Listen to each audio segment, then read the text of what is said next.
Good evening, everyone.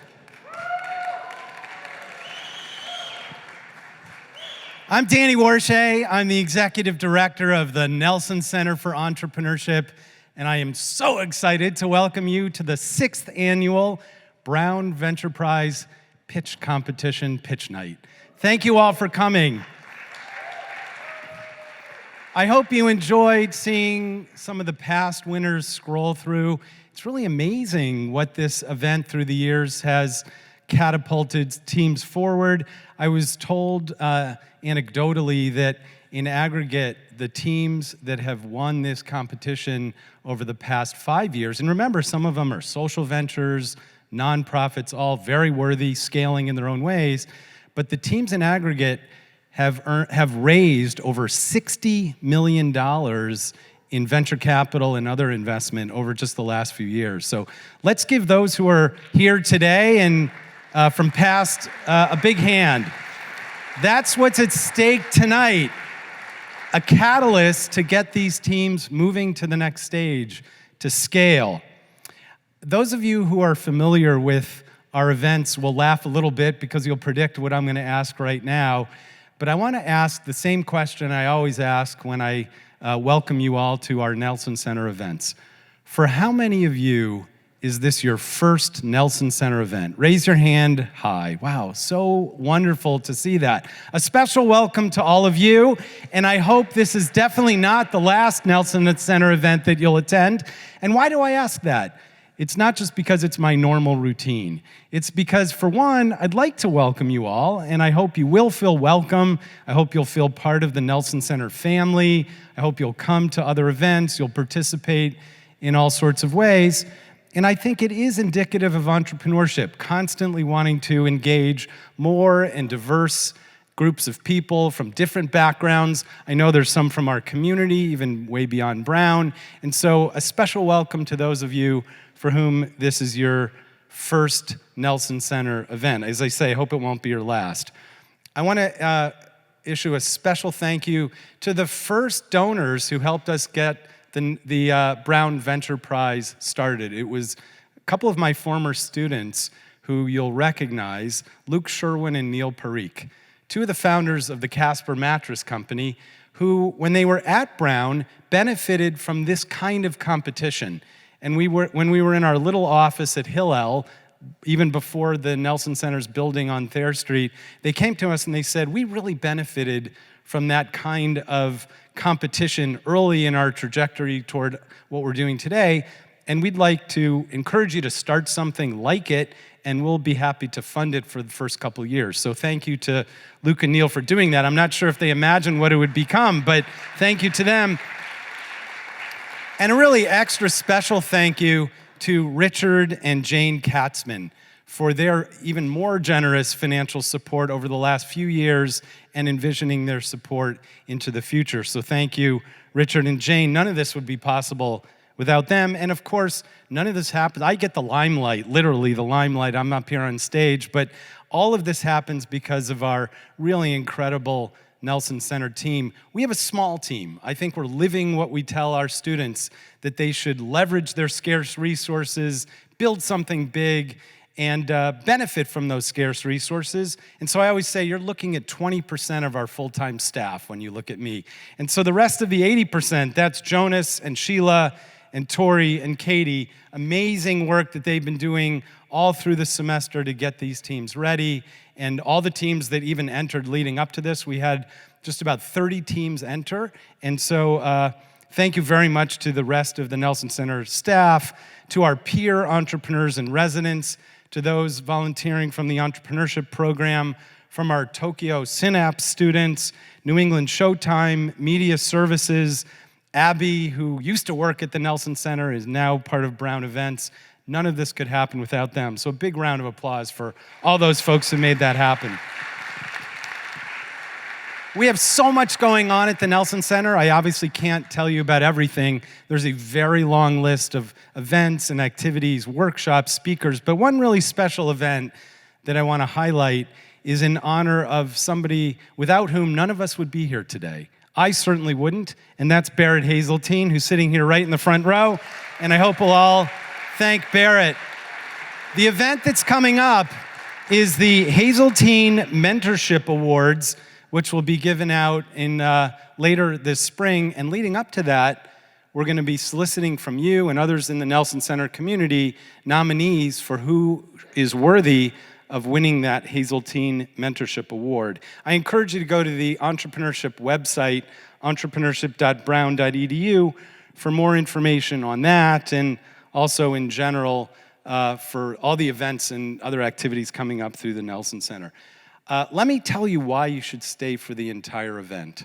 First of all, I'm really thrilled to say that we issued 400 tickets for this evening, which makes this the best attended event in the entire history of the Nelson Center for Entrepreneurship. So thank you all for being here.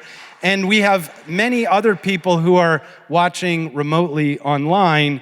For both of you, I encourage you to stay because while the judges are deliberating, we will have a fan favorite pitch, so all of you will be able to participate in that. Keep track of who you might want to vote for. I'll tell you how that all works. And we'll be inviting a few of our past winners to join us on stage and give you a little bit more granular sense of how the Brown Venture Prize, how the Nelson Center in general, catapulted them to do amazing things, to have what we always call impact at scale. And so we have some of our past winners to be here. I'm really thrilled to ask our judges to join us and walk down the aisle, join us in their seats up in the front. And when they get here to their seats, I'll tell you a little bit about who they are. Also, you'll recognize them from the information that they had available through the QR code that you saw, and you can read more detail about them. So thank you very much, judges, for being here with us this evening.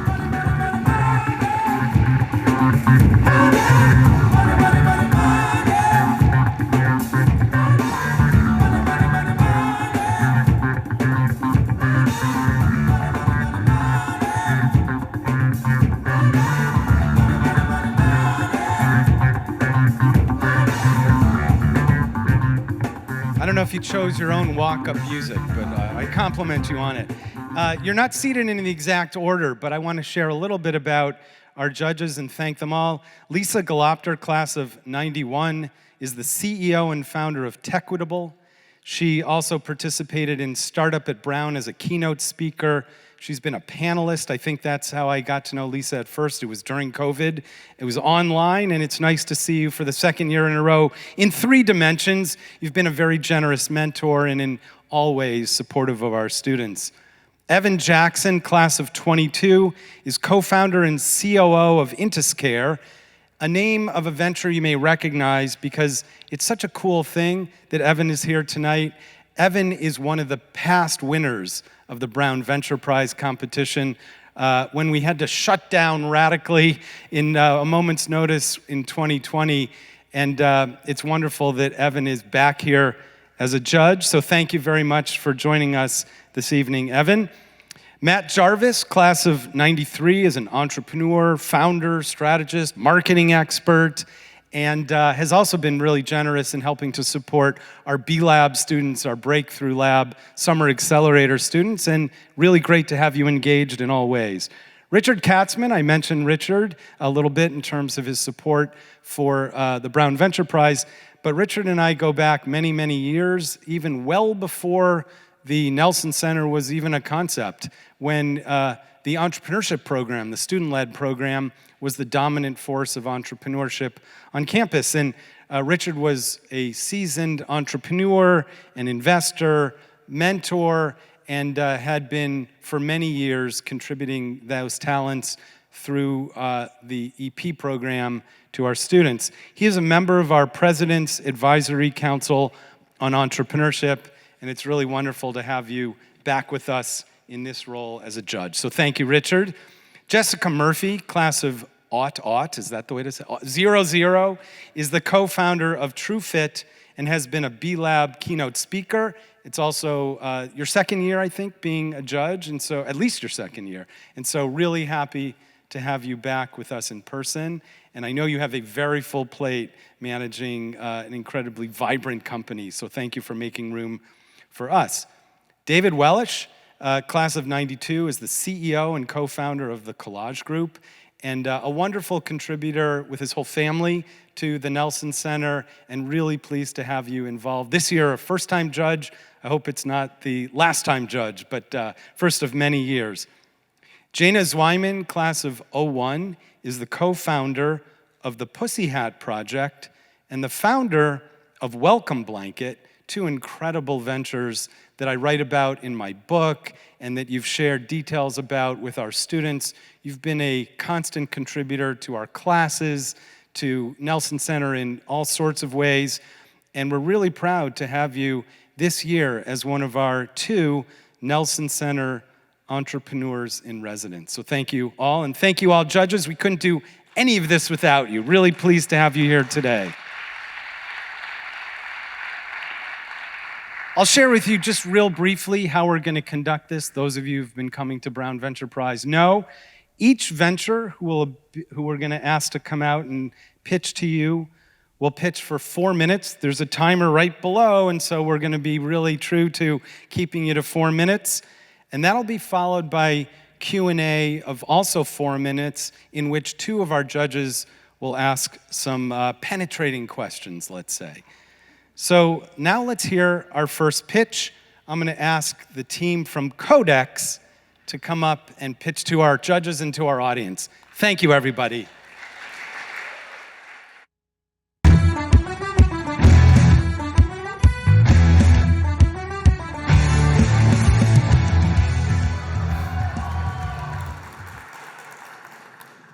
Hi, I'm Layton, and I'm one of the co-founders of Codex. We are solving the problem of inefficient software development. With our AI-powered code search, engineers can use natural language queries to locate relevant code in an instant. Imagine working at a tech company like Uber. Every 2 weeks, you are given a set of tasks that generally fall into 2 main categories. 1, an improvement to the product or underlying technical infrastructure, or 2, something broke, please fix it. Both kinds of tasks are usually dependent on existing code the engineer may not understand, or the task may be more efficiently completed by referring to similar code.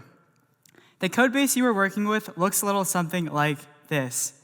Pictured is Uber's microservice architecture, a visualization of the distinct components in Uber's code base and how they interact with one another. As you may imagine, navigating within such a code base poses a major challenge.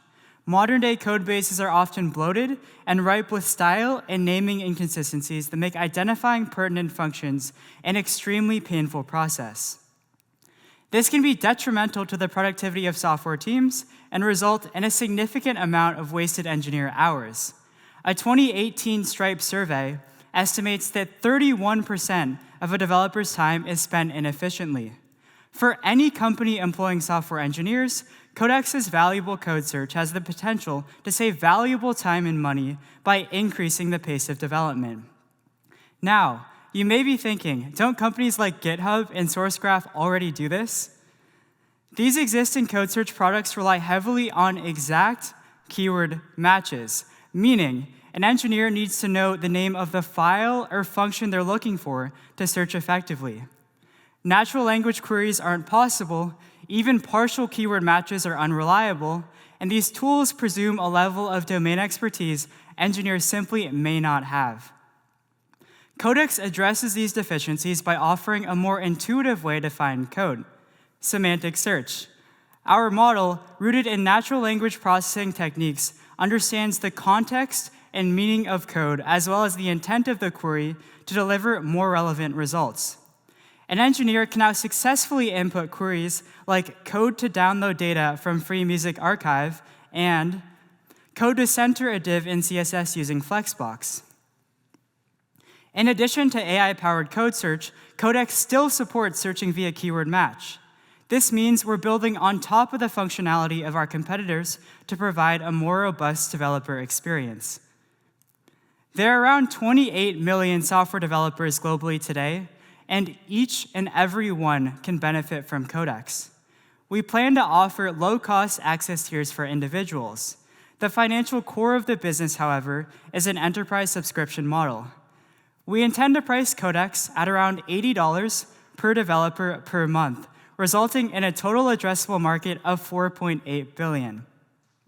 Assuming an engineer will become 20% more efficient using Codex and is paid an average annual salary of $150K, Codex represents a 30x return on investment to the customer.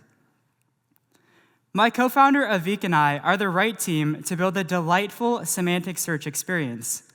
We've both tackled complex natural language processing problems in the past. Avik built an AI chatbot at Amazon, and I worked on text summarization at the New York Times. We've also worked at companies like Uber and Robinhood, and were coworkers at the security startup Vanta. Codex would have saved us countless hours during those internships, and we're drawing upon that sentiment to better build the product. As it stands, we started working on Codex at the beginning of the year and recently launched an alpha to active users. We're currently testing our MVP and plan to put the product in the hands of larger development teams over the coming months. Winning the Brown Venture Prize would accelerate our journey by allowing us to meet the performance needs of enterprise clients. We'd use the funds to scale our backend to 50 replicated instances and support storing over 1 terabyte of repository data. The growth of companies today is stifled by widespread inefficiency in software development. Codex has the solution. We transform how engineers interact with code, making them work more efficiently than ever, one search at a time. Thank you.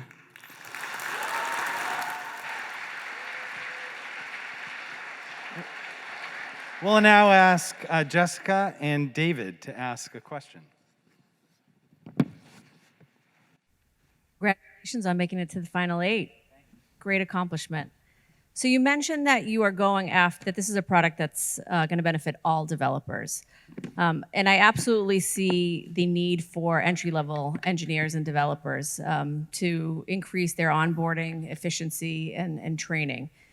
But there is a pride of authorship that comes when you're a more experienced engineer. So this idea of copying, pasting, and searching somebody else's code is frowned upon from experienced engineers. Tell me how you think you can combat that stigma and what kind of value you're going to bring to that group, which is a huge portion of the market. Yeah, that's a great question. We absolutely think one of our core target markets is new engineers because the onboarding process is hard and it's really hard to understand code. We don't think it stops there. We think Codex is a great product for established engineers. We have 2 specific use cases in mind for when established engineers would want to use Codex.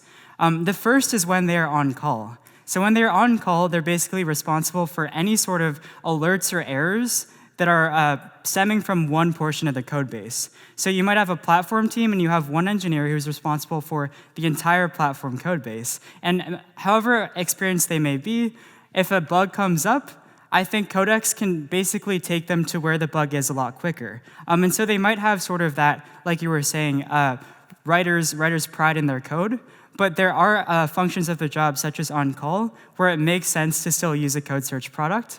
The second is that for basically every software engineering team, they deploy continuous integration pipelines. And what that means is every time you push a change to production, you run a series of unit tests on it to make sure it doesn't break the product. And oftentimes, one of the classic sort of engineer experiences is you push a change and a unit test breaks, and it has nothing to do with the change that you pushed, whether you're experienced or not. And in that case, tracking where that fix sort of needs to go would be very useful for engineers. Really good answer. Thank you. Leighton, really great delivery. So when you combine your pricing model with the target market, the business potential is sizable. Share with us how you're planning to go to market. Yeah, that's a great question. So we are moving very, very quickly. So we started working on this basically in January, and we have a product that works. We've tested it. The screenshots that you saw on the screen are direct sort of inputs into our product. And so really we think go-to-market centers around how can we basically capture the market of small to medium-sized development teams. That's the sort of segment that we're most concerned about because they can kind of make use of our collaboration features, like the fact that we're in browser so you can share links with other people. And then we also plan to support like saving queries and also deploying on-premise at companies. And so we think that we can go to that sort of segment and say, this product can help you improve your productivity by this amount of percentage and sell it to them. And the way that we are going to do that is by going through sort of our experiences as software engineers. So for example, my team at Uber used SourceGraph, one of our competitors, and everyone hated it. So I would go to them and be like, here's a product that you could try, and then also to any other developers that I know at smaller companies. Thank you. Thank you, Leighton. Let's give a big hand to Codex. And keep your hands clapping for our next team, Codified Health.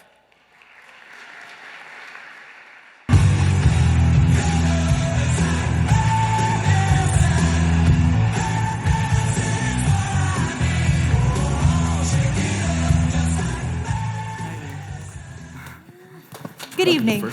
I'm Cindy, and I'm here with my co-founders, Sophia and Haley. We are Codified Health, and we want to put the focus of medicine back on patients, not paperwork. As patients, we all rely on doctors to provide us with quality care, but the system in place doesn't support them in doing so. Doctors are drowning in paperwork, which is taking away valuable time they could be spending with us. They have to translate these visits into complex medical codes and send off this billing information to insurance companies as a claim, but up to 80% of these claims are denied, and doctors are left unpaid, with more work and less energy to care for their patients. So why are these claims being denied? It's because of reasons like missing or invalid claim data, needing additional documentation, or just basic medical coding errors. After all, there are over 10,000 of these medical codes. And guess what? 86% of these errors are completely preventable. Private practice doctors are the backbone of our medical community, particularly marginalized and underserved populations, but they're fighting to stay afloat in this combative reimbursement system. This is my dad. He was one of them. He cherished making generation-spanning relationships with each and every one of his patients because he ran his own private practice. Unfortunately, after 8 long years of battling this billing system, he recognized that impeded his ability to deliver quality care. As a result, he closed his practice. We founded Codified Health to help doctors like my dad do what they do best, help their patients.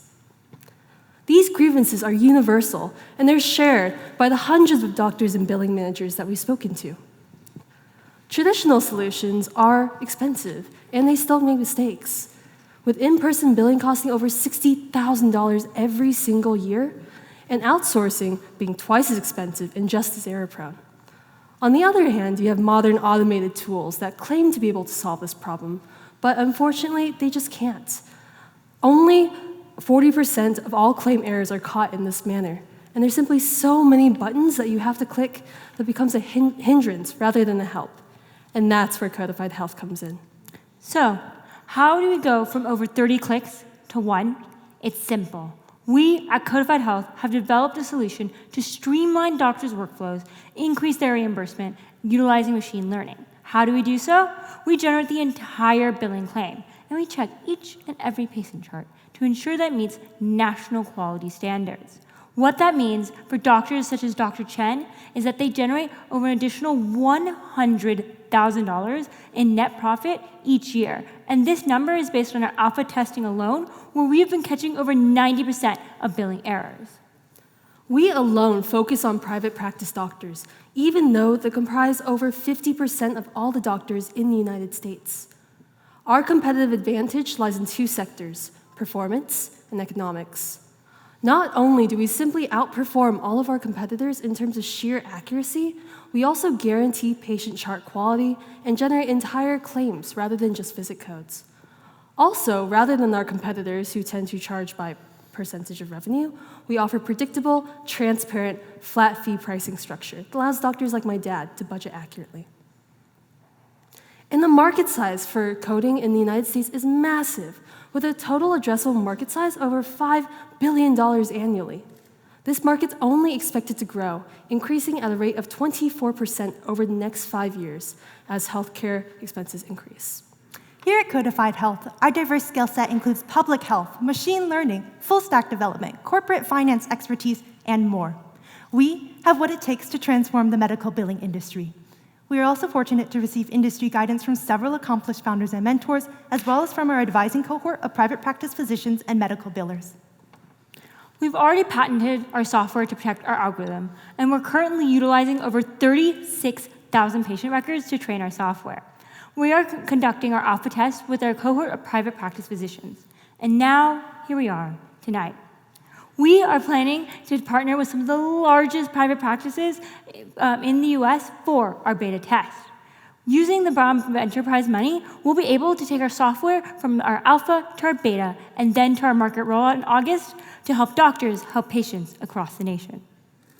We are Codified Health, and we want to put the focus of medicine back on patients, not paperwork. Thank you.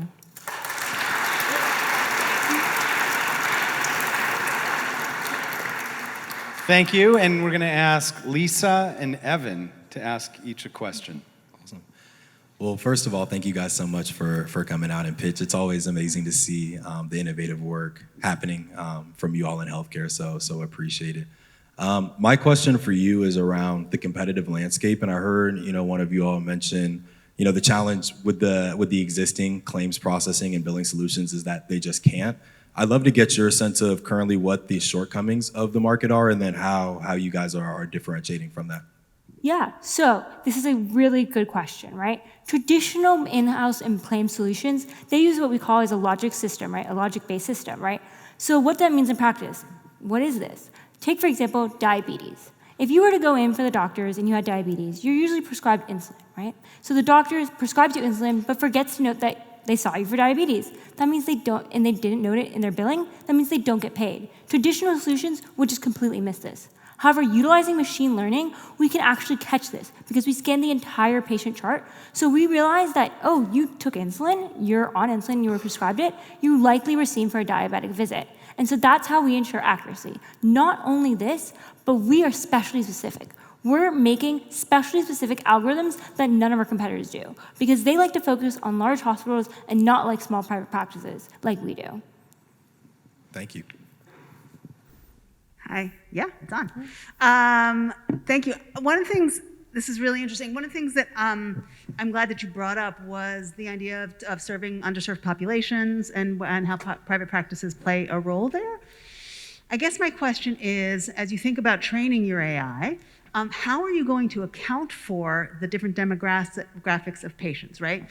So a patient, right, like in the South Bronx, a lot of them might be diagnosed with asthma. So thinking about race, gender, geographic location, socioeconomics, how do you actually train the AI on such a broad set of kind of people? That's such a great question. So when we traditionally think of clinical AI, we think of clinical use cases. So we're not actually doing any of the diagnosing, rather we're doing billing, right? So these billing has actually been prescribed by the government in very set cases, right? They tell you, if you got this diagnosis, then you're billed for this code. So what we're luckily able to do is we have such a wide and large data set is that we're able to cover all these different types of visits and office codes and stuff like that so that we don't have to actually worry with diagnosing and any kind of harm to patients. Rather, we're just a translation service. Think of it like a Grammarly, but for billing. Thanks. Okay, thank you, Codified Health.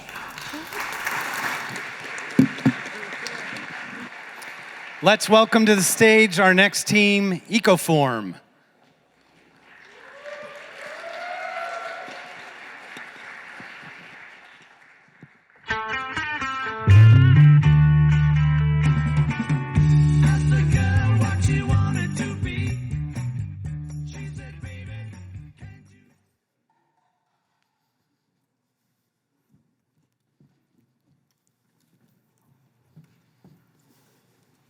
Hi, I'm Samantha, this is Gresh, and we are Ecoform. We're making industrial materials more eco-friendly, starting in the automotive industry. 52% of total US greenhouse gas emissions come from the automotive and manufacturing industries. That equates to over 2.5 billion metric tons. But if you look under the hood, it's actually the materials that account for over half of these emissions. Steel and aluminum are incredibly energy intensive to produce, and we use them everywhere. What if we found a way to make the things that we use every day in a more sustainable way? That's what we're doing here at Ecoform. We're starting in the automotive industry because it's currently undergoing its most rapid transformation in its history to reach carbon neutrality. 30% of your vehicle's emissions happen before you even step on the gas. Most of these emissions come from the materials, and that's the problem that we're fixing here at Ecoform. Meet Ecoform. We manufacture a flax-based biocomposite and supply it directly to industry. While traditional composite uses a carbon or fiberglass weave, we use an engineered natural textile instead. But Ecoform's not just greener, it's better.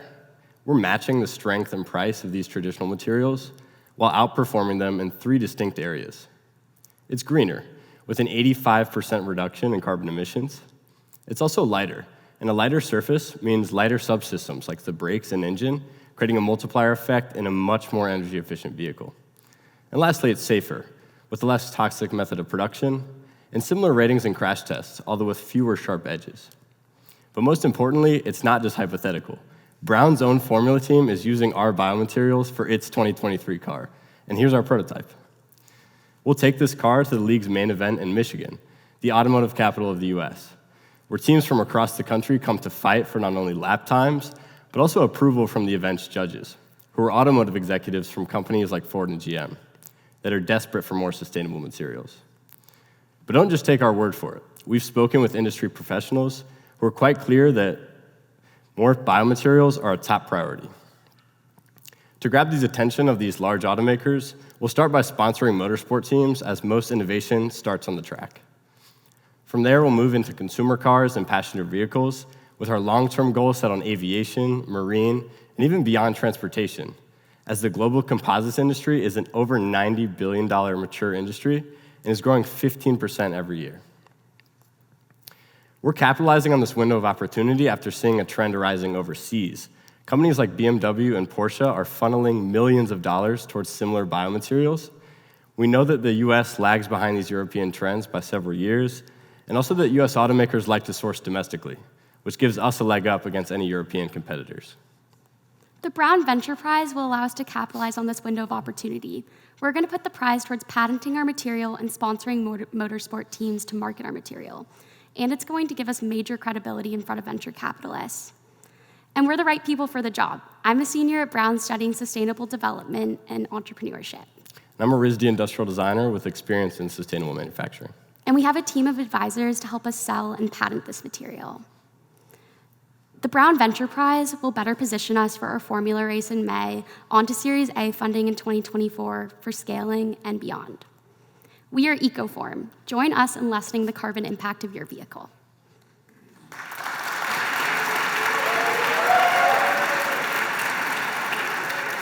Now we're going to ask Jana and Matt to ask a question.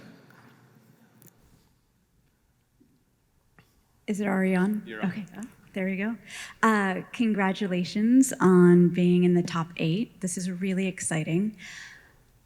And it's right here. I had a question about the material itself and how does it degrade over time? What happens to the resin? And if we're thinking about cars that are supposed to last 10 or 15 years, how does that compare to steel or aluminum? Yeah, great question. So a traditional composite, right, you have the 2 parts, the resins and the actual weave itself. So we're essentially solving half of that big problem, which is the weave. Those are right now plastic-based and that kind of thing. So the resin will keep it from biodegrading.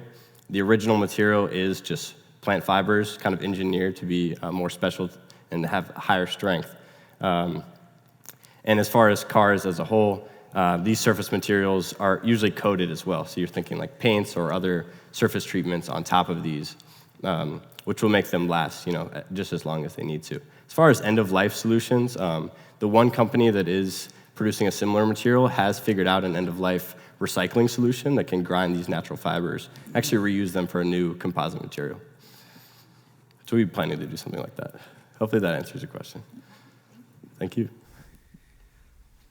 I saw that part of your plan is to attach to domestic OEMs as part of your getting from motorsports to a more scaled passenger vehicles. I'm curious about if this is a worn path or if this is like kind of a new trail that you're blazing in doing that, and what kind of challenges do you foresee making the jump from motorsport to more conventional street vehicles? So most innovation in the automotive industry starts on the track. They test the materials on the track, and that's where auto companies first learn of them. And it's actually advantageous to auto companies to outsource their R&D through non-recurring engineering grants. These are advantageous to us for two reasons. One, we'd get our first customer, and the second reason is that we would get funding without any equity in return. So that's how we're planning on making the jump from motorsport to selling to OEMs. Thanks. Okay, let's give Ecoform a big round of applause. And let's welcome to the stage Alethea.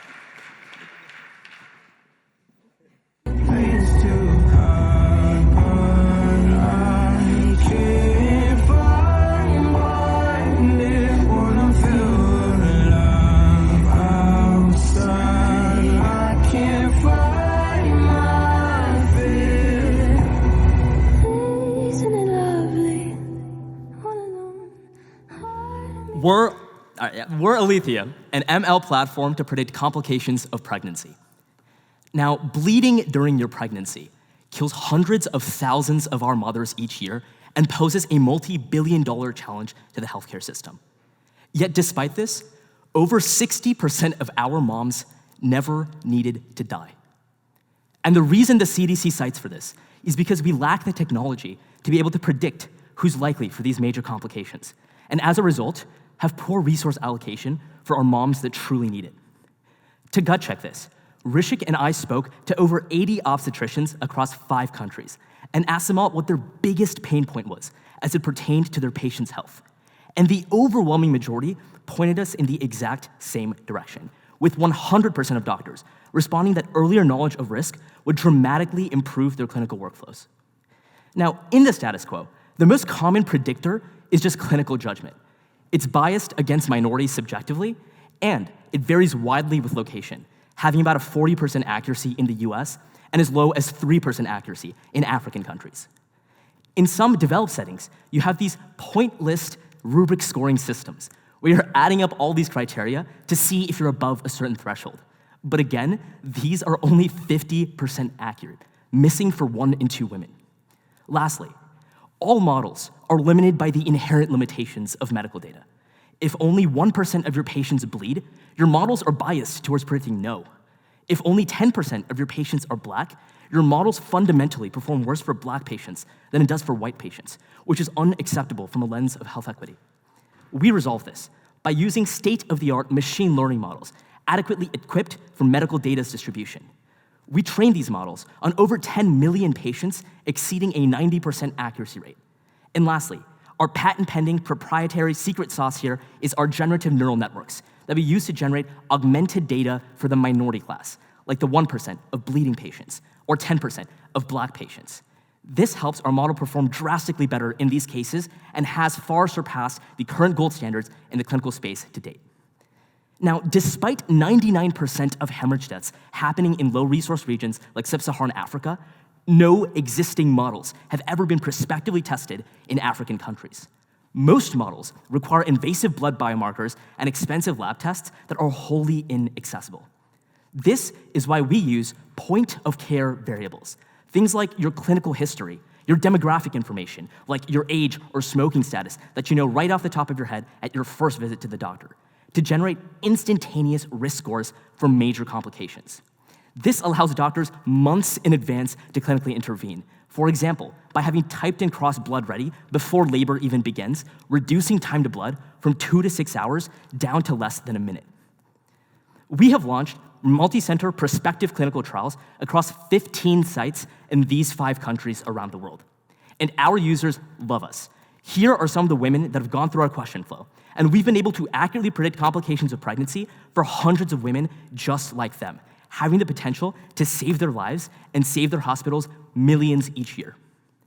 Now, we are rapidly expanding, and we have been able to prospectively enroll over 2,000 patients across the world. And we just signed on another 1,000 patients for a randomized control trial in Africa spanning the next 3 months. Now, we are at an inflection point, and we need BVP's capital to wrap up our clinical trials and show that we reduce mortality in a significant way, to be interoperable across all EHR systems in the entirety of the US, and to fully deploy as a software-as-a-service platform with recurring revenue. Now, your vote for Alethea today can literally mean the difference between life and death for thousands of these women, as we're finally able to catch complications they're at risk for and intervene and save their lives. So join us so that any mother, whether it's one in California or one in Cameroon, deserves an equal right to living after giving birth to her child. Thank you.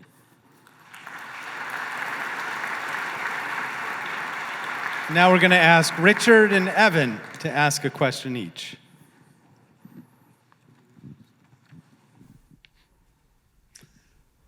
Oh, thank you. That was incredibly impressive. I'm curious where the data is coming from and if the data that you're accessing domestically applies equally well in the African countries, and if the data there is adequate for training your model. That's a phenomenal question. So the data that we're using comes from a publicly available repository from the CDC. Now, it raises a good question that, right, it's not, at gut feeling, it's not perfectly applicable to the African populations. But there is no current available data set for African populations for these obstetric populations. So as you kind of pointed out, this becomes an applicability issue. But as we prospectively tested our models on over hundreds of African patients from 5 countries, we've seen that our models have been able to outperform even gold standard models in the US literature. And furthermore, as we've been prospectively enrolling thousands of patients from Africa, we've kind of been forming our own proprietary data sets in this case. So we've been able to see that we've been able to generate synthetic data off of these models through our generative neural networks to vastly improve our model performance for the African distribution. Thank you. Yeah. Awesome. And just to echo your point, such an impactful concept and really rooting for your success here. I'd like to double down a little bit on the data question. Because you mentioned some of the models, or all the models today are currently biased. It sounds like you have a limited data set today and growing, of course, in other countries, but it sounds like most would probably be using that same 10 million data set. I'm curious to know what's stopping your competitors from doing that, and why haven't they considered making their models less biased using that same data set? Yeah. Perfect question. So the issue here is that the baseline models we trained off of this data set were terrible. They were like 50% accurate, in line with the gold standard metrics. The main issue is this class imbalance issue. That's something we took months with the whole generative neural networks to go and be able to overcome. Because again, these data balance issues are inherent for every model. Look at machine learning, deep learning, logistic regression, everywhere. And we were able to show that these synthetically data augmented models actually work prospectively in thousands of these patients in the US, in 5 African countries. And we're actually showing that they're working in a randomized control trial right now, where physicians are using this on the app system prospectively for their patients, and showing that doctors that use our platform have lower rates of mortality, lower rates of cost, and lower time to blood than doctors that don't. Sure. Awesome. Thank you. Cool. Thank you so much. Thank you, Alethea. Let's welcome Marian, and Matt and David will be asking questions. Marian.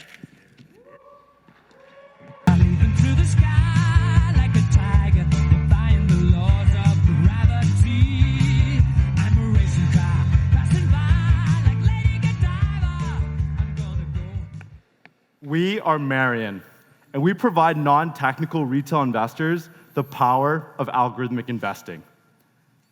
Now more than ever, retail investors want control of their finances. 75% of Americans manage their own portfolios. And with this demand has come a proliferation of solutions to help automate your investments, models that know what to buy and when to sell. Still, algorithmic investing is hard. On one hand, you have robo-advisors that allow users to allocate their capital to algorithmic models that trade for them. These represent the accessibility that this space can offer. But unfortunately, these models are black boxes. There's no transparency in why you're buying and selling these securities, and ultimately, you have no control over your finances. On the other hand, you have trading APIs that allow users to code their own investment strategies from scratch. These represent the flexibility that the space can offer.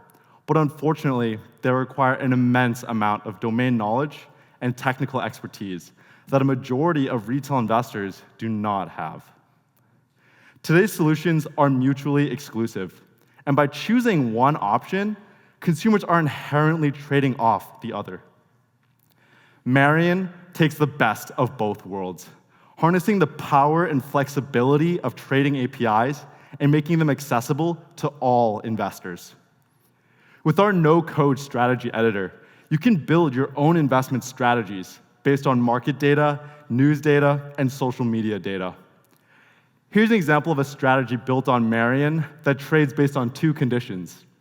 One, that buys a fraction of Bitcoin and shorts shares of Tesla whenever Elon Musk's most recent tweet contains the phrase crypto.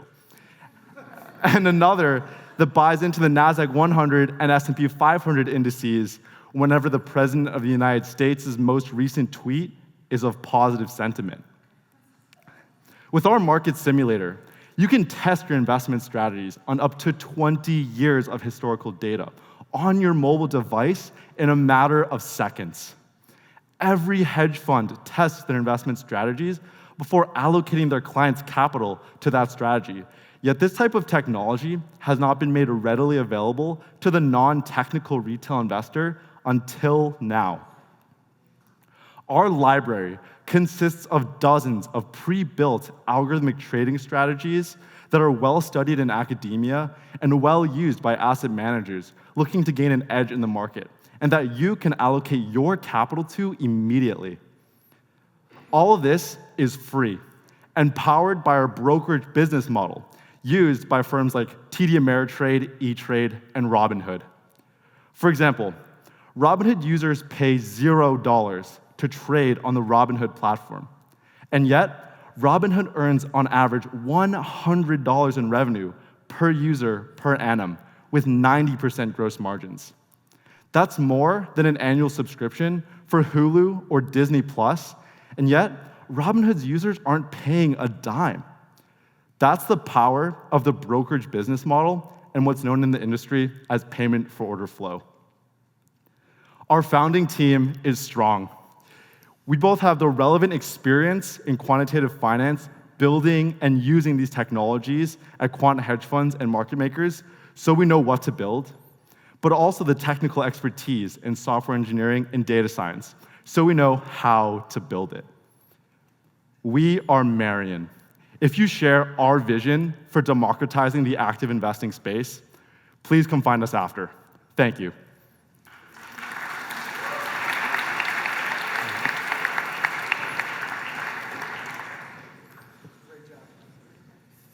Great job, guys. Really impressive. So clearly, this isn't available in the market right now, and you're bringing something fresh and new. My question is, how do you react, or have you anticipated the incumbents, TD Ameritrade, Robinhood, et cetera, offering this functionality to their customers? And if they do go down that path, I'm curious how you would react as a company. That's a great question. And I think this can be rephrased as to, why isn't anybody else just doing this right now? And I think to answer this question, you can look back at history, right? I mean, why doesn't Robinhood do this now? Why were they so successful in the first place, right? I mean, there was TD Ameritrade and Schwab before them, right? And if you look at history, you realize Robinhood was created in 2008 at the wake of the great financial crisis. I mean, their incumbents were too busy dealing with the bear market, focusing on high margin products and not focusing on innovation. We believe that the current macroeconomic condition is favorable for us now to disrupt the financial technology sector. With regards to how we would kind of react in the case that they do step into the space, well, first off, that would be a great way for us to know that this is a great idea and would, in fact, kind of be congruent with the bottom-up market research that we've done, speaking with hundreds of retail investors. And the perfectly simple answer is just build fast and break things, right? The three of us are technical, and we just continue building and outpacing them. And for example, Robinhood has been facing the tech layoffs, and they have a lot of extra fat that needs to be trimmed in that company. And so we believe that we can move much swifter than a large company can. Thank you for the question. Yeah. So there's so much going on in the financial services industry right now, and the three of you bring such great experience together. The question is, what are the assumptions that you're making about the at-home market in terms of sophistication levels, need for sophistication, and so how big is that space? That's a great question as well. And so our beachhead market, you can think of as kind of the Wall Street bets kind of community, right? And there are 13 million members in that community, 700 new posts every day, 21,000 new comments every day. And this is, 2 to 3 years after the GameStop, frenzy, right? And to put that into perspective, 13 million active users. If you look at the robo-advisors, which have been very successful, in aggregate, they only have 4 million users. Trading APIs, 2 million users. And so there is a massive market opportunity, a lack of demand that's being fulfilled, and we would operate within that space. So yeah, thank you for the question. Thank you. Thank you, Marianne. Thank you. Let's welcome Notable Narratives, and we'll have Richard and Jaina ask questions. Notable Narratives.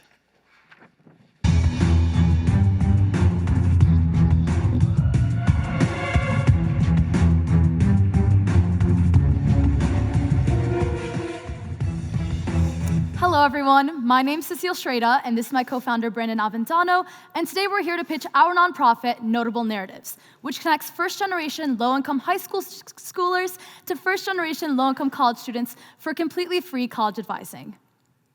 First and low-income students are at a constant disadvantage throughout the entire college application process. They're underrepresented at selective colleges in which there lies an abundance of opportunities. They usually come from under-resourced schools where the school counselor to student ratio is predominantly higher. And while there are college essay services, they're simply unaffordable, costing hundreds of dollars. Currently, there are 7.3 million undergrads attending four-year public and private universities. 20%, or 1.46 million of those students, are first-generation college students. And then 50% of that group also comes from a low-income background. These are the students that we're concerned about. Although some of these students also end up at good colleges, it is substantially harder for them to get there. A college degree obviously has a ton of benefits. In particular, for first and low-income students, these three stand out. First, they're exposed to a greater array of job opportunities. Second, they experience higher returns relative to other students. And third, they develop their knowledge throughout their lives, advancing themselves and their communities. And given that so many schools are going test optional, essays are more important now than ever. And although sometimes the implicit expectations behind essay prompts can be difficult for students to navigate, essays are an important way for students to tell their stories and personalize their applications.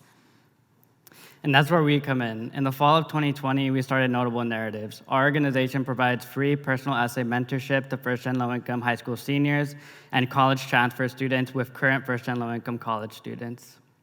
The process starts when students submit a form on our website, telling us basic demographic information and what they need help with. Then we personally match every student with a college advisor who may share the same background or have similar interests that will help them through the entire process.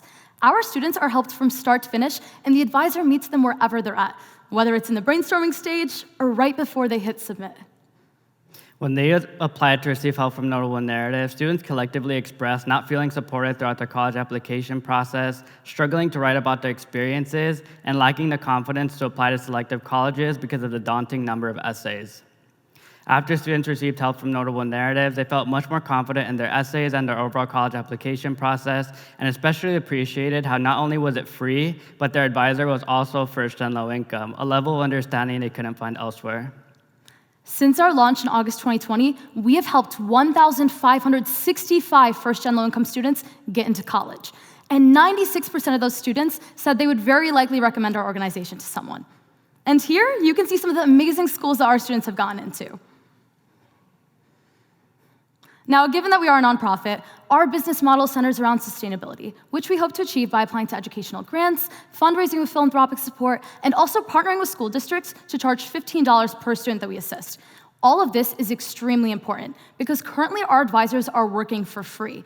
In the future, in order to be able to retain advisors and collect more advisors, we have to pay them so they can dedicate more time to Notable Narratives without feeling financial strain as FGLI students. This will allow us to reach more students every year, thus increasing our yearly impact.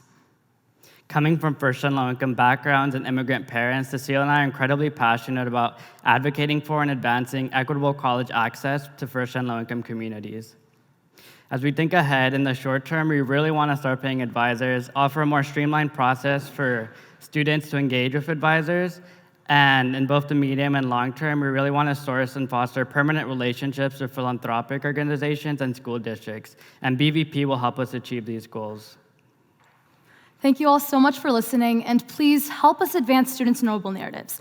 We've been able to do all of this, 1,565 students with $0. Imagine what we could do with 25,000. Thank you.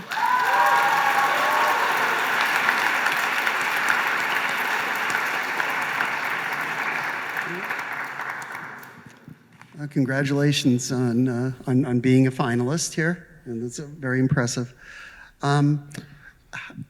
You know, in the news, obviously, is all the generative AI, like ChatGPT, that very good at writing essays and grading essays and improving them.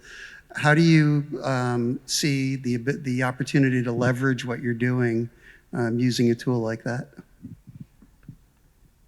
Yeah, it's a really good question. I think the way that some of our things that we really keep in mind, especially for our advisors, one of the values that we have is to have trust, and we definitely don't write essays for students. Like, we really provide the resources for them. We have a handbook that allows them to, at any part of the process, like, know how to engage with the student, and we offer that handbook to them. We offer the training every week so the advisors know how to handle certain situations. But with the rise of AI and with them being able to have that option to write their essays, we understand that that's something that's concerning. But at the end of the day, I think a lot of our advisors, coming from that same similar background, like, they really share their stories from their heart, and their story is their own. So I feel like that's what really makes the first and low income story very unique and different. Thank you. Thank you so much, and it's so exciting what you've done so far. And you actually answered a bunch of the questions that I had before we got here, so it's really cool to see this go another step. What I'm really interested in is that it seems like you're also making a network of first-gen students, and I'm wondering what happens to the students after they get in? Do they become mentors? Do they keep up with their mentors? What happens? I'm really glad you asked that question, because that's something that's really important to us. We actually have a continuous cycle where the students that we help usually become mentors, and right now we have about a 40% retention rate of our advisors, and we have a great majority of our students coming back and wanting to continue that. We also have a Slack channel with the prior students that we've helped, divided up by school, so we do organize different Zooms where the students can meet each other once they get on campus. And this is even better because a lot of the times when you reach campus, you oftentimes don't know who the students are surrounding you, but when you come from a first-gen low-income background, having someone else that was also assisted by an organization like Notable Narratives come in with you gives you leverage and helps you accustom to the college environment.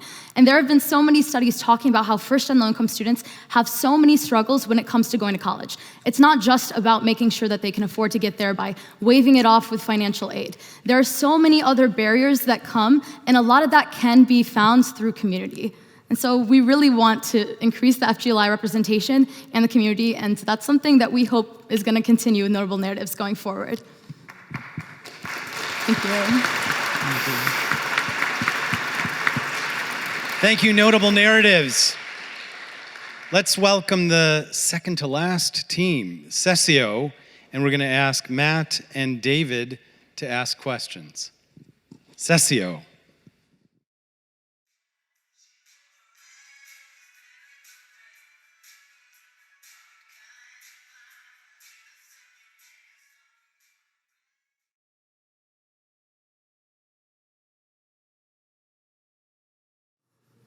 Hi, I'm Ted. And I'm Mike. And that was Raspberry Beret by the incredible award-winning artist Prince. You know, Ted, I really love Prince. I love Prince too, but did you know he was an awful planner? What do you mean? Well, when he passed away in 2016, he had no will. His estate of $156 million, 45 heirs made claims to that. It took 6 years to distribute the assets and figure out the estate, but it cost millions of dollars in IRS penalties and legal fees. And worst of all, his family all ended up suing each other. Wow. And this is only going to become a bigger issue, and not just for celebrities. You see, America is aging. By 2040, upwards of 80 million Americans will be above the age of 65. And this boomer population is going to hand down upwards of 60 trillion in assets to the next generation. And not even half of these people have their estates planned. No, they don't. And I have my own unfortunate story here as well. My dad died a couple of years ago, and I thought we had planned pretty well. And then just recently, I found these physical stock certificates literally stuffed in a drawer. They're potentially worth quite a bit of money, but I'm having a really, really hard time trying to reconcile it now that my dad is gone. It's issues like this that really prompted Ted and me to come up with a comprehensive solution for families. Our solution is Cessio, Latin for the word for possession. It is a website and mobile application platform that supports families with aging, death, and postmortem. The platform guides families with complex issues like estate planning, trusts, healthcare, asset management, and more. The platform has 4 key pillars. Sure. So the first pillar we think of is aging. So if you think about things like elderly care, power of attorney, even family biography. For example, my dad was a Holocaust survivor, and I so wish we had recorded his stories to give to the Shoah Foundation or just pass on to my family. Next is planning, so estate planning and trust, but also physical and digital inventory. So for example, Mike spoke about earlier, about assets his family had that he wasn't even aware of.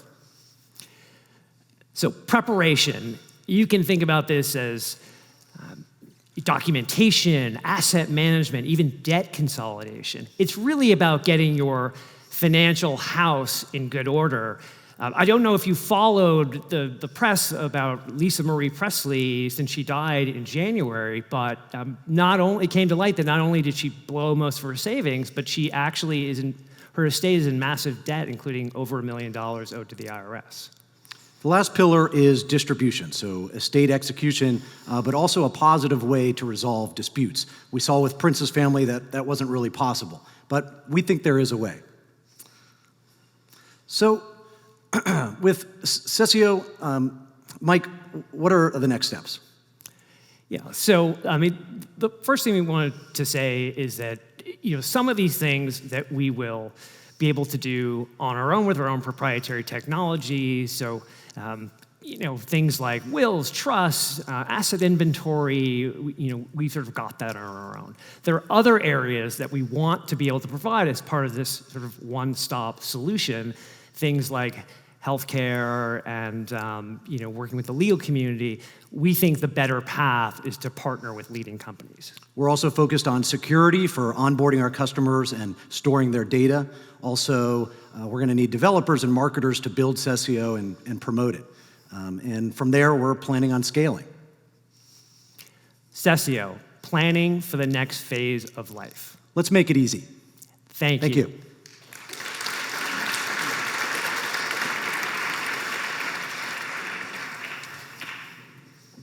So what a great way of presenting such a huge issue coming up for the country. And you both bring great experience to the table. Thank you. So I reviewed the business plan in detail, and you talked about first trusts, estate plans, etc. But you also talked about healthcare and transportation and tech platform. If there's one thing we know about entrepreneurship is that focus is key. Yeah. Share with us why you think you can do all these things at once. Sure. Right. Yeah. So I think the short answer is we would think about kind of building or triaging. And, I think we want to cut our teeth, so to speak, on things that we know pretty well, more around estate planning and financial management, and then layer on areas where, it's a little outside of our core competency. So, elderly care and all that. And that was part of the reason why we think partnering with companies is the way to go. But absolutely hear you about not getting spread too thin. We also did a competitive analysis and really noticed that the market is full of solutions that are have parts and pieces of this, but it's not the full gamut, which is something I think we will offer. Thank you. Congratulations on being finalists. Very impressive. I have a marketing and customer acquisition question. You're building something that people either sit between something, they either need it or they should do it. Right. It's pretty far away from I want it. Yeah. And you have a very high degree of difficulty from a marketing standpoint. Right. And I'm curious about how you are thinking about going about that, whether there's any analogs, tonal references, because ultimately what you're trying to do is get people to engage with mortality, right, which there's quite a bit of headwind. Yeah. Right, resistance, right. No one wants to talk about dying. Right. We had a tagline which we scratched. It was or you just run at really it. morbid. Yeah, it was let's like, talk get ready about to die. I think what we're trying to do, and this part of goes back to the question about like doing a lot of things, is I think what we're ultimately trying to do is change the narrative more about planning for your life as opposed to planning for your death. So if we think about this in a building phase, like first it's like getting your finances in order, it's planning for the future, it's thinking about sort of elder care and so forth. And so we realize it's probably not as simple as that. However, we think if we can get people thinking more holistically, it takes away a bit of the stigma of there's the macabre parts. Yeah, and there's also a business model where, just as with a 401k or a health plan through your company, we think offering something like this as an employee benefit, and you're almost kind of making people do this because it's so critical and important, and so much money is going to the IRS that we feel like people not only should be doing this, but must be doing this. Let's thank Cessio.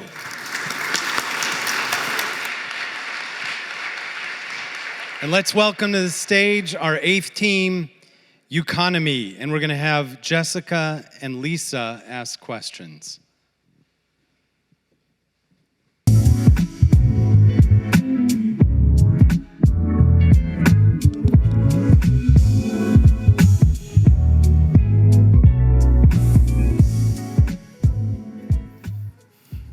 I'm Dave, co-founder of Uconomy, and we help people create flexible payment plans on expenses. Did you know that 155 million Americans live paycheck to paycheck? This could be anyone from college students to seasoned professionals earning from 20K to over 100K. But because of it, a lot of us have issues with set payment dates on expenses. For some, this is because of a lack of income. But for others, this is just because of timing. For instance, needing to push a bill due date back by a couple of weeks to wait till your paycheck comes in. What do you do in this case? Well, for people with good credit, credit cards and personal loans are reasonable. But for people with bad credit, your options are much, much worse. Payday loans, for instance, are notorious for their sky-high interest rates and their predatory practices. And buy now, pay later companies, while they might seem like a better option, make a lot of profit on late fees. They want their customers to miss payments, and they do. Over a third of American buy now, pay later users have missed a payment, leading to late fees. Now, what if someone without good credit wants to be able to pay on their schedule without being taken advantage of? As an example, let me introduce you to Jimmy and Sarah. Jimmy and Sarah are a hardworking couple. They just had a baby. They're struggling to pay for their expenses on time. And they have a power bill due today. They're at risk of getting their power cut off. Without good credit, they don't have many good options until they find Uconomy. At Uconomy, Jimmy and Sarah sign up and input their preferred payment dates, whether that's weekly, bi-weekly, or monthly. Then they get their funds loaded onto a virtual debit card specifically to pay for their bill. At that point, Uconomy splits their expense into customizable payment dates that are dependent on their paycheck schedule. And now, this family has the ability to keep their lights on without having to deal with credit, interest, or late fees. What does this cost, Jimmy and Sarah? Well, Uconomy offers a predictable subscription model that's dependent for each individual person based on what they have chosen they want their monthly spending limit to be.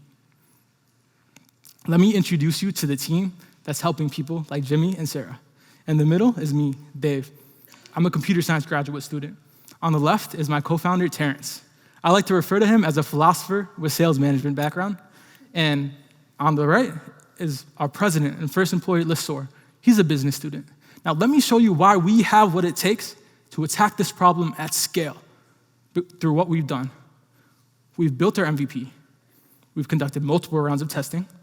We've partnered with the company Synctera to help provide us with product partnership tools and compliance resources to accelerate our time to market entry. We also have a pending bank partnership, which is an essential step for any fintech company. And last, we have near 1,000 people on our wait list without a dime spent on paid advertising. We're close to something big, and the Brown Venture Prize would help us achieve that. Winning BVP would allow us to take our already built product to the next level, first by improving our cash flow predictive model. Next, it will be the start of our funding round. We're gonna raise $500,000 in order to partner with our bank and solidify that, and also account for other product costs. And lastly, we'll use it to expand our customer base, continuing to find those who need help with set payment dates. Join us as we empower the Americans living paycheck to paycheck with payment date freedom, which we believe should be a right and not a privilege. We're gonna make life easier for those who need it, and we're going to put financial flexibility back in the hands of everyone.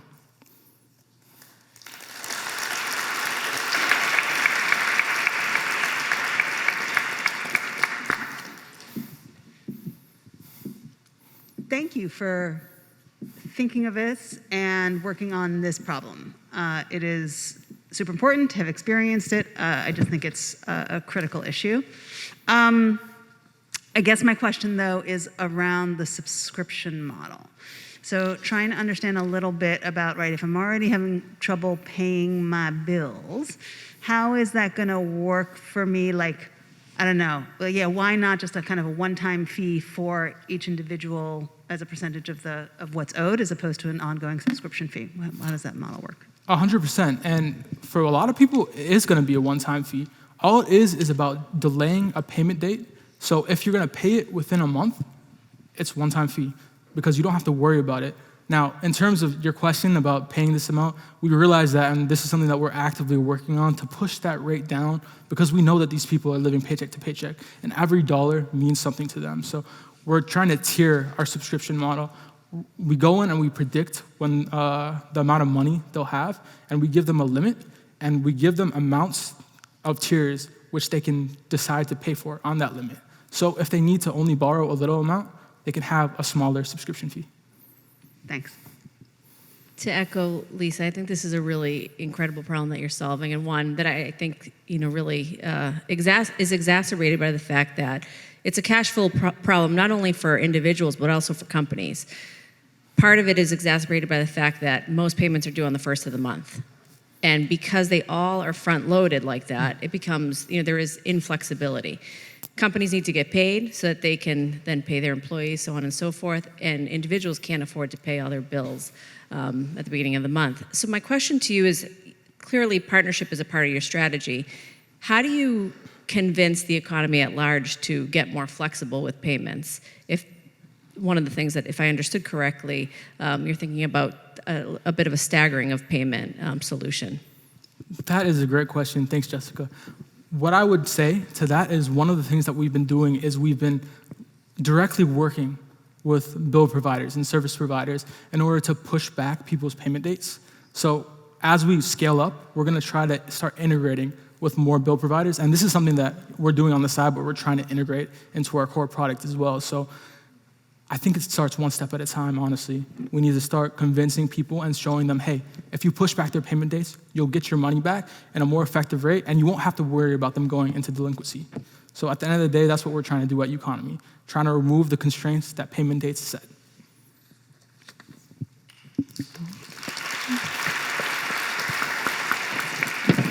Thank you, Uconomy. Wow, let's give a big round of applause to all 8 teams. Incredible work on their pitches. Let's go. I do not envy the judges. Bro. And we're going to ask the done. judges to Let's go. adjourn down these stairs right here and take your seats and deliberate for a little bit. But I'm going to ask everybody in the audience to hold your seats because we have some work to do ourselves. So we'll let the judges adjourn.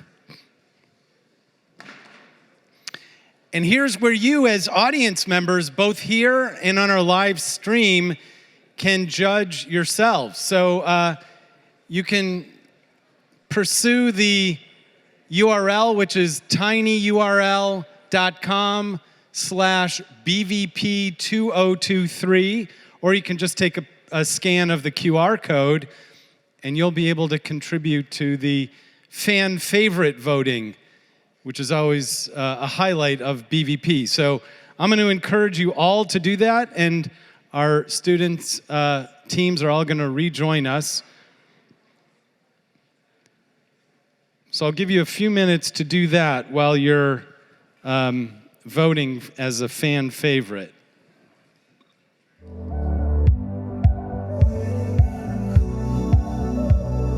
Okay, while you're voting, if you haven't finished, it's fine, keep voting. We're going to have a real treat of 3 previous winners of the Brown Venture Prize competition with us to give you a little update on the progress they've been making. I'll let them introduce themselves briefly, but I'm sure they'll all look familiar to you, at least Dana will from last year. Dana and Sel are here from Atomics. You may remember them from winning the first prize last year. So Dana, let's have you come up and tell us a little bit about what you've been up to since winning the Brown Venture Prize last year. So glad to have you back with us. Yeah, thank you so much. This whole day has been kind of like a reunion for us. We went to dinner with the judges and the other founders that are here today that are going to talk after me. And I actually met most of these founders 4 years ago in a class that we took together, the Practicum for Entrepreneurship class. And so I'm just so proud of what everyone is doing with their companies. It's really amazing to see. So we were here just 1 year ago pitching on this stage, and like Danny said, we were lucky enough to win the first prize here. And so what we do is we're a molecular data storage and computing startup, and since last year, we have won more than $60,000 in non-dilutive funding. And just last week, we were selected as one of the top 1.7% of global deep tech startups, and that's out of the whole world. So we got to go to Paris and showcase our technology over there. So some really great things going on at Atomics since last year, and the Brown Venture Prize really was the spark that led off a string of really great successes for us. So really thankful for the Nelson Center, Brown Venture Prize, and thankful for all of you guys for coming and supporting these teams. Thank you so much, Dana.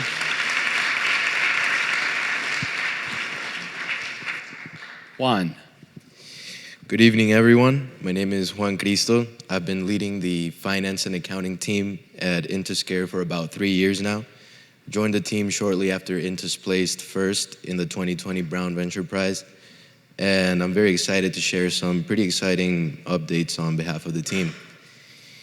After only 3 years in the market, Intuscare is becoming a trusted name in PACE, Medicare, and Medicaid quality management, and the digital health space. We're continuing to connect meaningfully with market-shaping organizations like the National PACE Association and the Special Needs Plan Alliance, where members of our leadership have been fortunate to present. Hand in hand with our 30-plus PACE program partners across 15-plus states, we are creating a new standard of how quality care is monitored and improved in managed care organizations. With this, we plan to build a body of thought leadership to help further improvements in innovation and best practices across the geriatric care space. Adjacently, our team has also been growing. Over the past 3 years since winning the Brown Venture Prize, there has been significant growth in our customers' market, product, and team. I'm very proud of the progress that we have been able to make, and I'm confident that we have the right tools in place to keep up the right momentum. Additionally, I would like to announce that in Q4 of 2022, we closed in on an additional $14.1 million in funding led by Deerfield Ventures. Last, but certainly not least, Dr. David Feinberg, Chairman of Oracle Health, has joined our esteemed Board of Directors. Dr. Feinberg is committed to making healthcare more accessible, affordable, and equitable. His goals are well aligned with IntusCare's mission of enabling more effective geriatric care by empowering care providers through data to make more informed decisions. I would like to thank Brown Venture Prize for being amongst the first to believe in our team's vision. We appreciate your support of our mission to improve care for the elderly patients. Thank you. Thank you so much. If it's okay, I'll add a couple of additional comments about IntusCare. We were talking about this at dinner. The very first year that IntusCare entered the Brown Venture Prize competition, they were a finalist and didn't win. And I think they were, of course, sad that night, but they realized, okay, they got some good feedback from judges. They decided to enter again the next year, and they came in first. And I think that's a testament to what at least part of entrepreneurship is all about. It's about being resilient and focused and coming back from adversity. And Juan is not a Brown student or a Brown grad. Bentley, yes. And so also a testament to the idea that some of these ventures are hiring lots of people from all different kinds of places and wonderful people like Juan. And so we're happy to have you here today. As you saw, Evan was one of our judges, and Robbie has been a mentor and also really involved. So it's a wonderful thing to see the alumni of this competition come back and pursue opportunities and support the next generations of entrants in the competition. Speaking of which, it would be really wonderful to hear from Abby of Resuscitech. Thanks for being here tonight too, Abby. Thank you. Hey everyone, my name's Abby Kohler. I'm the co-founder and CEO of Resuscitech, which won third place in the 2020 Brown Venture Prize. Resuscitech provides engaging CPR education and hands-on chest compression practice, all from a smartphone. So you can get completely, compliantly CPR certified from anywhere, anytime, in just 90 minutes or less. We launched the app to the public in March of 2021, so about a year after receiving third place. And since then, we've formed some incredible partnerships with large, trusted brands like Anytime Fitness and the American Council on Exercise. We've expanded our team. We now have 6 team members. We have reached break even, and we are cash flow positive, which feels amazing. And perhaps most importantly, we have trained and certified 10,000 people in CPR. Thank you. Yeah. And I could not be more grateful for the support that the Nelson Center and the Brown Venture Prize has provided us. It's been amazing. So thank you, Danny. Thank you, Abby. What a wonderful thing. Amazing impact. Again, we call our tagline Achieving Solutions with Impact. And I think teaching CPR resuscitation to 10,000 people is quite an outstanding achievement. We wanted to bring back some of our alumni so we could show you some of the impact that they're having. We're going to have the slides that were circulating at the very beginning as you were joining us continue to circulate as you wait for the judges to deliberate and come back. I will offer some refreshments in the back and encourage you to socialize and network, meet each other. But please beware when the lights flicker. We're going to signal you to come back, hear from the judges. They'll be the ones carrying the very big checks. And so thank you for being here this evening. And don't go anywhere except to the back to grab something to drink and meet some other people. Thank you, everyone.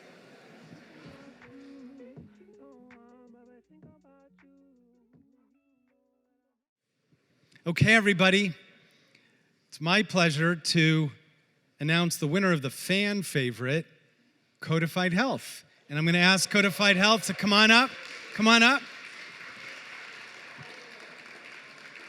And you're the proud winners of a Nelson Center backpack. Each one of you, the winners of a Nelson Center backpack.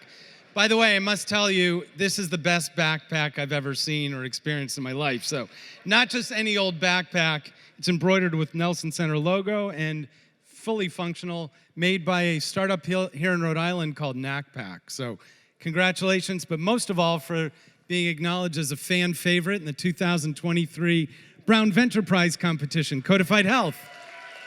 And now I'm going to ask the judges to come on up and share their big checks.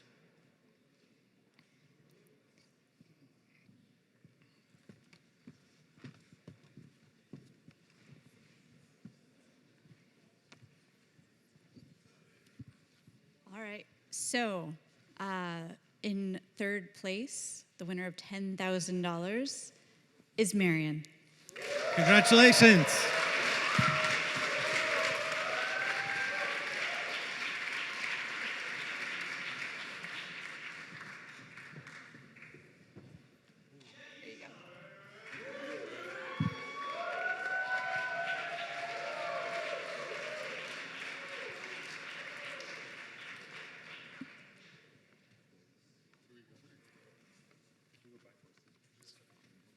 Sure.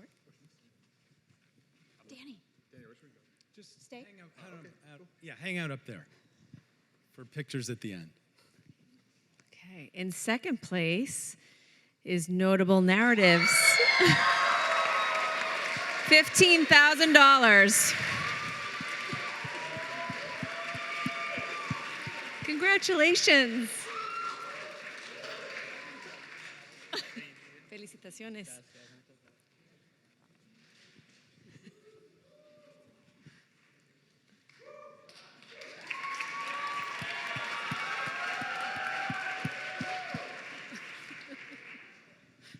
So, as you probably surmised from how long it took us to come out with the winners, this was a really tough decision, and I think all 8 teams deserve another round of applause because you're all fantastic. I will say that when we, each individual judge put their top 3 up, every single team had votes. So that shows you how strong all these presentations were. And so we struggled with it, but we felt, and there was a good consensus, that the winner of the grand prize is Alethea.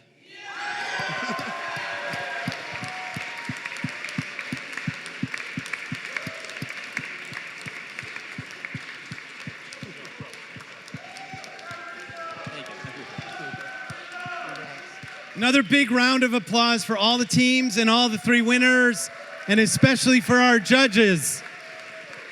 Thank you, everybody, for coming this evening. Please stay. If you were in line, try to resume your spot in line, and there's plenty of food and drink in the back. Thank you, everybody, for coming tonight. Amazing job.